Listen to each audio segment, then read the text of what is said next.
Welcome to the discussion today. When it is Saturday, it is time for the conversation to start. And today, we are going to be talking about how to inspire young people to be able to engage in actions that can turn challenges to opportunities. And of course, it's about innovative volunteerism for climate action.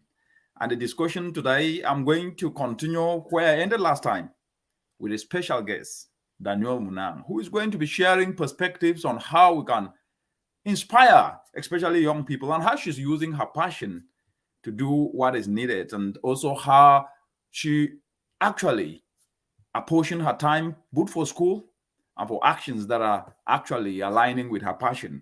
And also share some nuggets on how young people can learn and practice some ideas to then be able to discover their purpose, leveraging on their passion to turn challenges to opportunities. Now with me in studio is Daniel Munang. Afu, how are you? I'm good. How are you? Thanks for having me on Innovative Volunteerism Voices once again.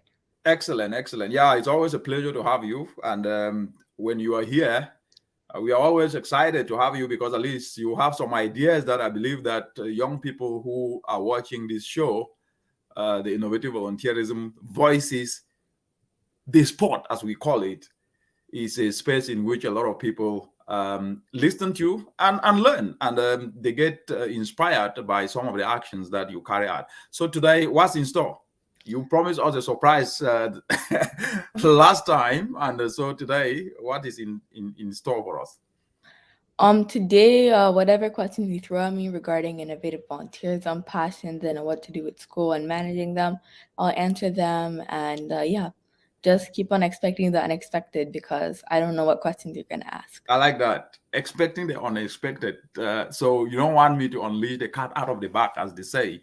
So you mentioned passion. I think that a lot of young people who go to school across the world, and let me use the example of Africa, there is this mindset that they will need white collar jobs. Of course, that is something that will happen to some, but not everybody can have a white collar job.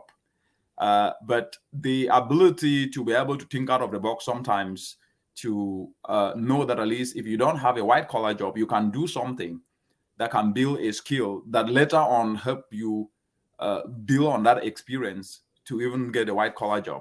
But this narrative and this perspective is not really something that is part of the mainstream. So what would you say to young people your age, 13 years old, who are getting to high school now? What can they do to discover their passion? I would say to join a bunch of clubs, join different societies and different events at your school or places around you may offer, because the way to find your passion is to try a lot of things and see what works best for you. So I believe by doing that, you'll be able to find your passion. Yes, and sometimes people think that passion is a very heavy thing that needs to be um, taken from somewhere, but it's that flame internally that burns and gets you to wake up in the morning knowing that you are getting up to do something that can uh, advance your own ability to do things that touch other people's life, but at the same time also keeps you moving. So it's a fuel. So I usually say that passion is the fuel that drives one to do many things, and at the same time it is a new currency of now, because if you don't have passion, then there's really nothing that can be done. And I always say, give people every amount of money that they can imagine, whether trillions of US dollars, and if there is no passion in them, then nothing gets done. You throw money on passionless humans, it gets wasted and nothing gets done. And so this word passion today is really going to be our theme. So how did you discover your passion? I will go back to this. Yes, it's repetitive, but I'm asking this: how did you discover your passion, and what advice would you give a young person today who is watching this show on how they can discover their passion? Thanks for the question. Like you said, you've asked me this earlier. However, I'd love to answer it again. So, how I found my passion was I first started off with art, and through that, I developed a passion in especially drawing stuff regarding to fashion. And then I took some opportunities around me to join a fashion and design tailoring schools to tune up my skills.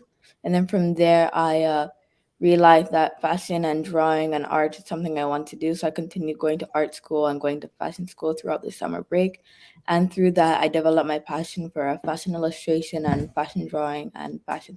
So for other people who'd like to find their passion, whether it's fashion or something else, they can do that by, like I said before, joining multiple clubs and finding what suits them and what's the best for them.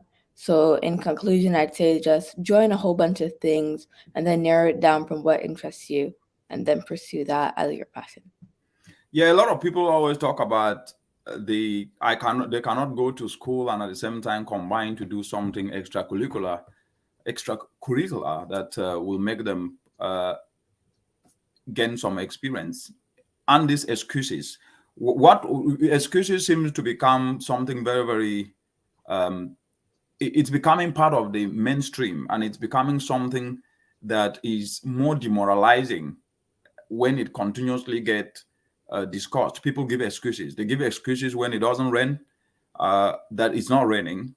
When it's raining, they give excuses that it's raining too much.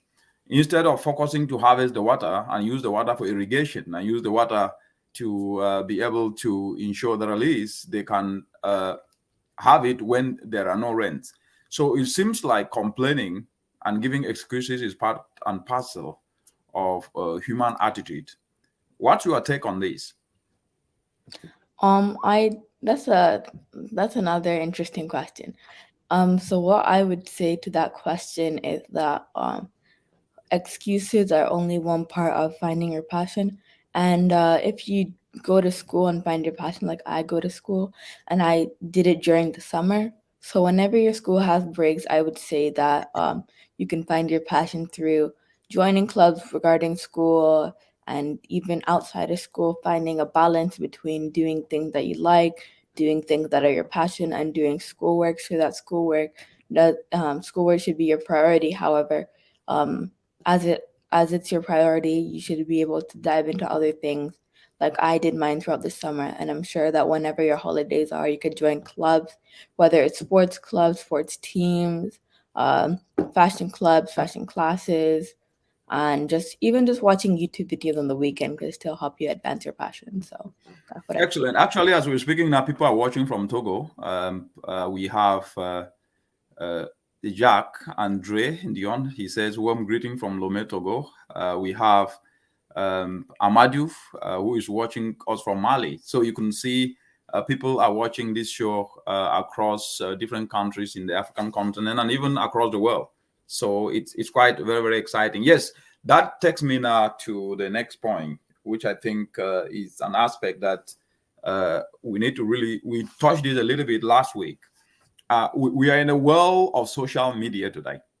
Yes, and social media have the good, the bad, and the ugly, especially for young people. It's a space in which they can make or break. It's a space in which they can learn. It's a space in which they can learn good attitude. They can learn good ideas. They can learn solutions that can actually help advance their ability to do things. But most of the time, they use social media. And I know that we discussed it a little bit last time, but I'm bringing it up again today so that we just break it down in a way that other people can understand. In your own view and perspective, as a young person with aspiration to devise solutions to challenges, do you think social media is leveraged as a tool to advance solutions by young people? And if not, why? And how can they actually to start to change their attitude, to start using social media as an opportunity? Oh, thanks for the question. That's another curveball. So, like I said before, I think that it kind of depends on the person.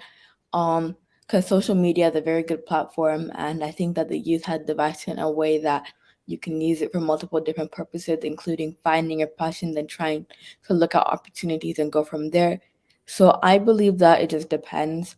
And for the youth that do not use social media to devise solutions and to develop opportunities and to look at different ways and read and stuff, I'd say to them that you could always just balance your time, compromise a bit instead of doing some stuff that don't really relate to your life. you could maybe find balance, because I know it's not 100% easy to quit, using social media, just scrolling through, not really developing any solutions to things. However, you could do both. You could find ways, for example, if you're into fashion like me, you could see like short videos on Instagram Reels on how to sew something and stuff like that, and YouTube and stuff. So I believe that you can do that while being able to find your passion and devise solutions. It's just all about balance. So that's what I'd say. Yes, and it's all about balance. How are you handling school? How is school? School's good. I'm handling school by devoting my passion to the weekends. So, and if I have homework on the weekend, then I just put my passion for another time, because school comes first. However, school isn't the excuse that I'm going to make for not doing my passion. Excellent. That is good. Now over to you to this is a sport, and you may need some clarification, and also for our listeners out there. Uh, if you need clarifications, you can also ask me the same, questions, so that at least I can provide clarification. And then after I get back to you, we have about 10 minutes to run up the show. So over to you. Okay. So one of my questions is, how do you use social media and how does that affect your job?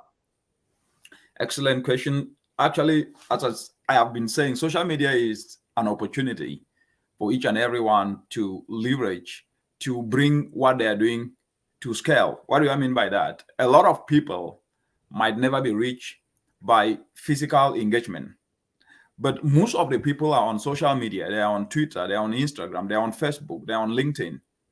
And when you are able to share information on any of these social media platforms, a lot of people can start to learn on it.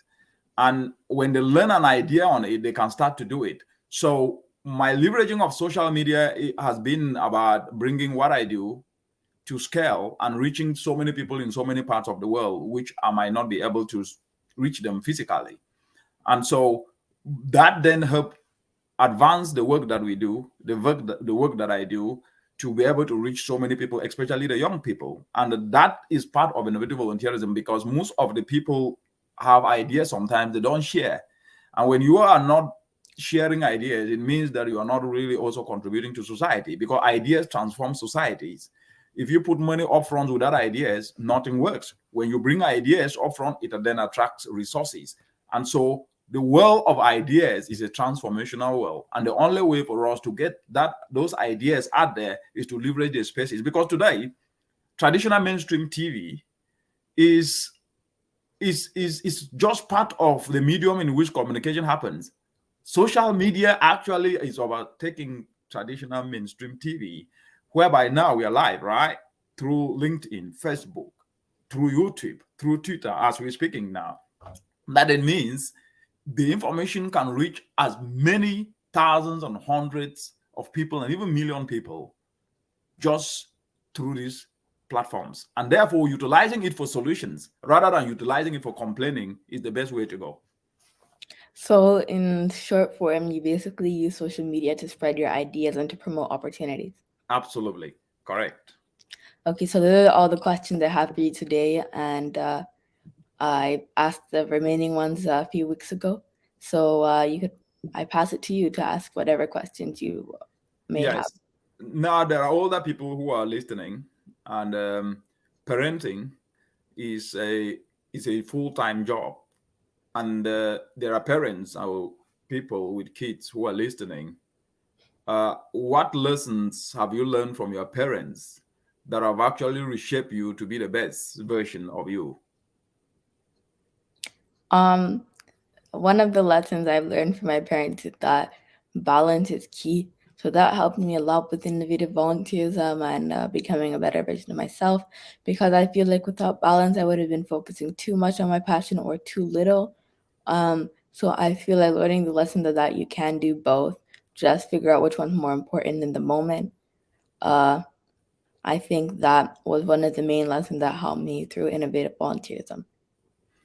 Excellent. And for those who are all watching out there, please, if you have a question, to throw in that question, and then you'll be able to get an answer or a perspective to it.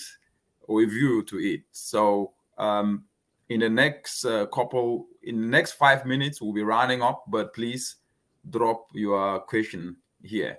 Yes, we're living in a world today that is interconnected. And to the young people who are watching across the world and in Africa, what message do you have to tell them? What message do you have to tell them about school? What should they do in school? How can they make their studies relevant so that at least they can become solution providers? So I personally believe what you study doesn't necessarily matter.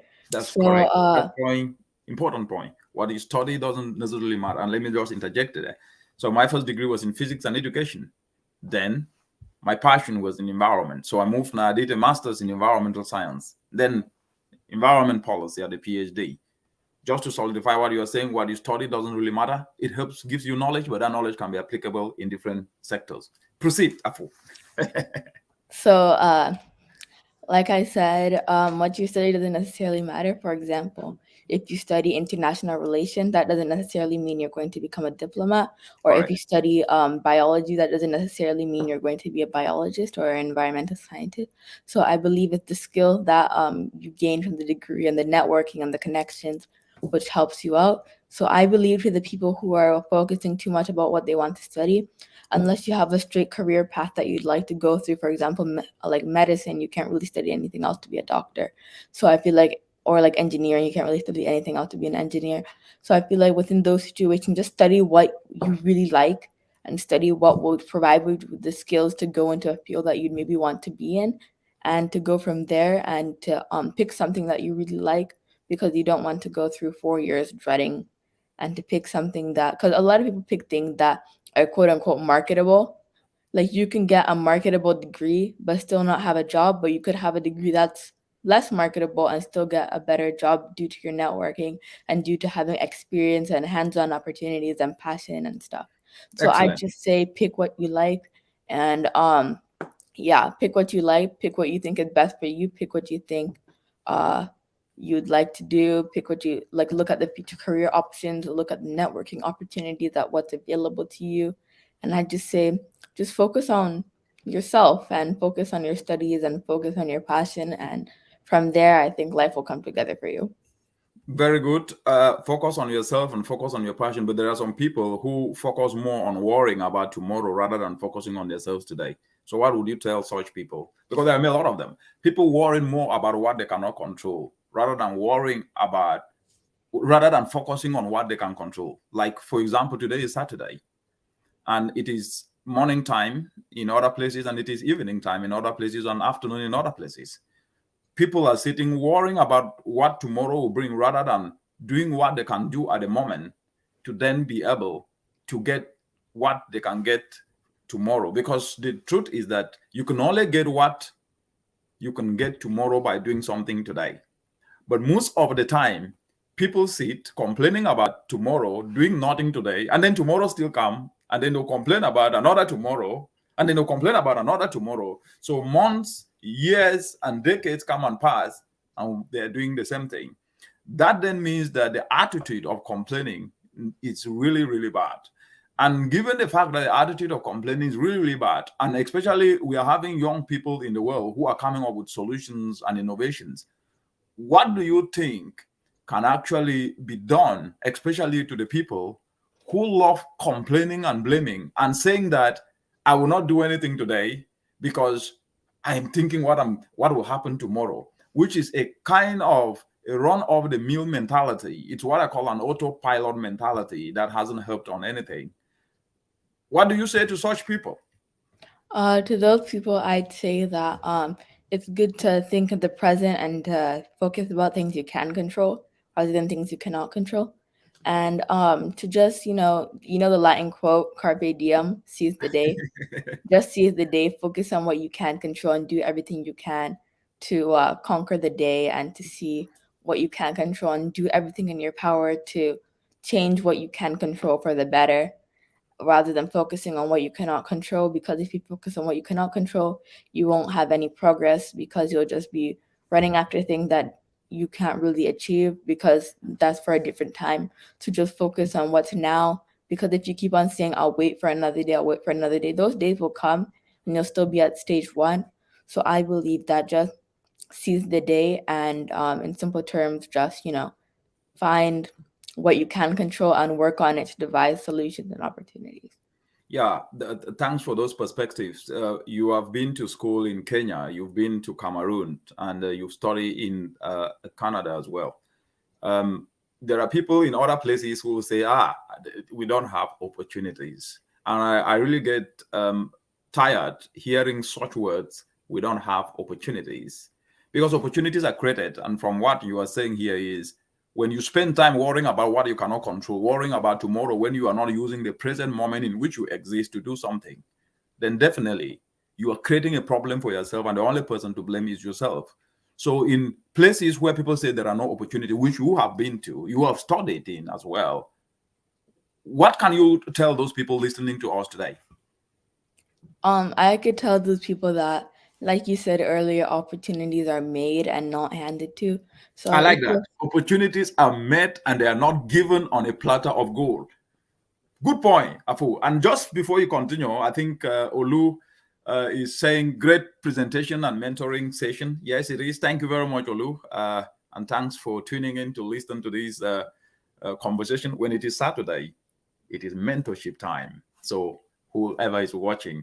And then there is Aya Nange here who says, good job.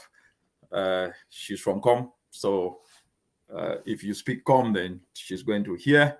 And all those who are tuning in today, please. Yes, Afu, continue.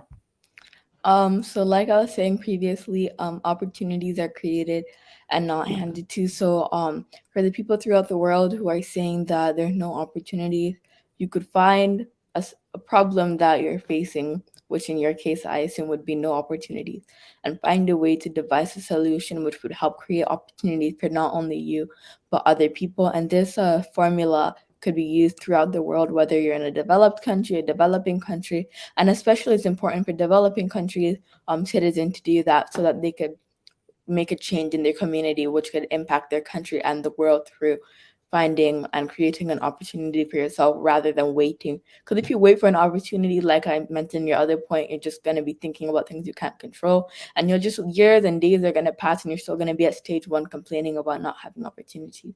So in the simplest form, I could say that just create opportunities, find an issue within your community or your society which faces you regionally, locally, nationally, and find a way, a simple solution. It doesn't even have to be simple. Just find a solution that you believe would benefit others and hence benefit the environment. And then from that, you create opportunities not only for yourself, but for other people.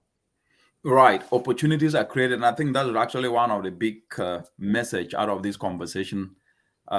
As others are calling it, yeah, it's a mentorship conversation with Daniela Fumbo Munang here.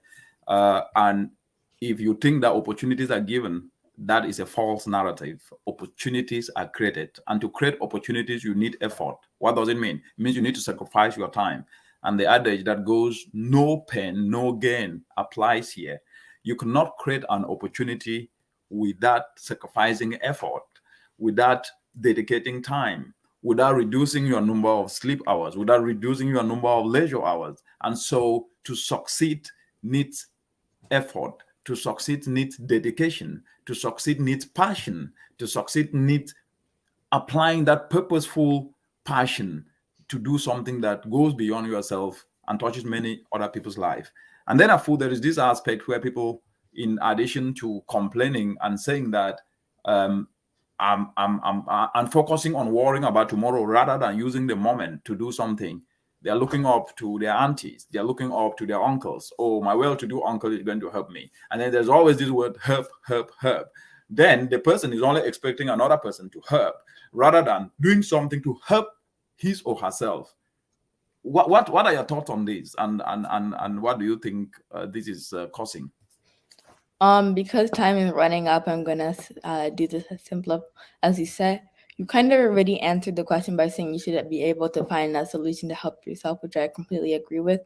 But another thing is that opportunities, like I said, are created, not made. So if you're saying that this auntie is gonna help or uncle is gonna help, I think that that's kind of going against the formula of opportunities are made, not handed to.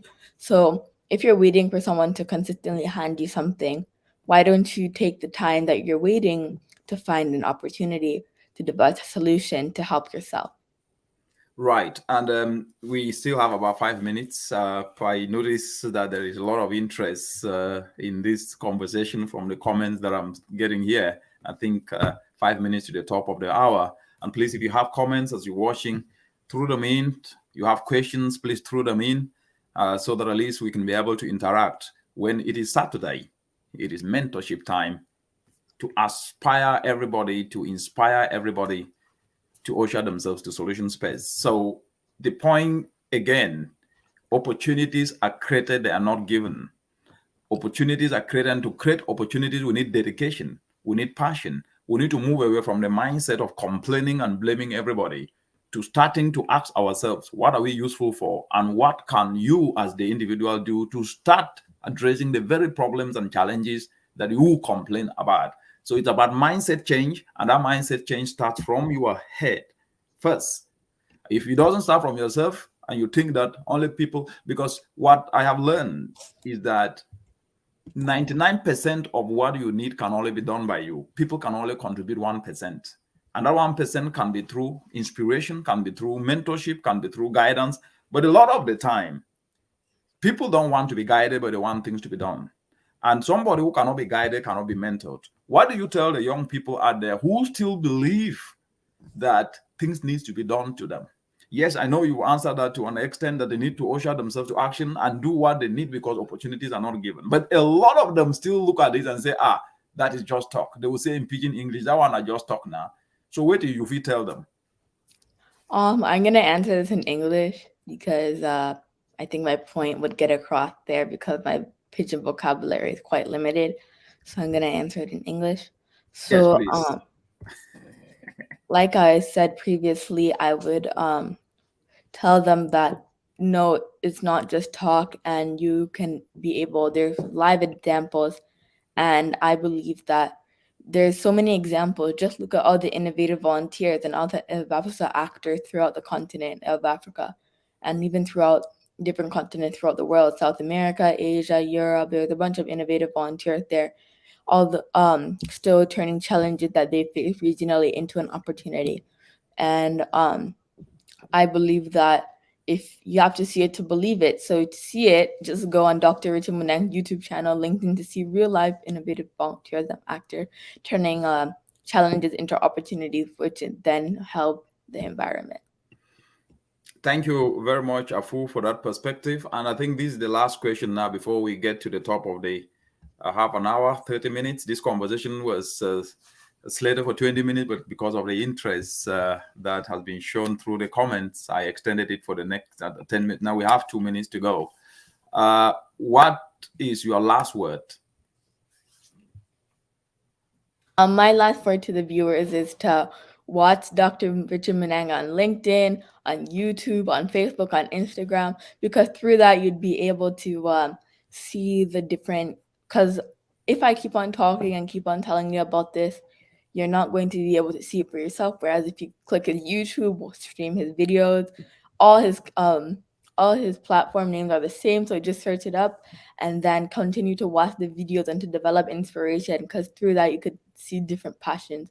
And if you still have trouble picking a passion, you can watch it and develop passions. And even your passion could be talking, advocating for the environment, advocating for change to be done.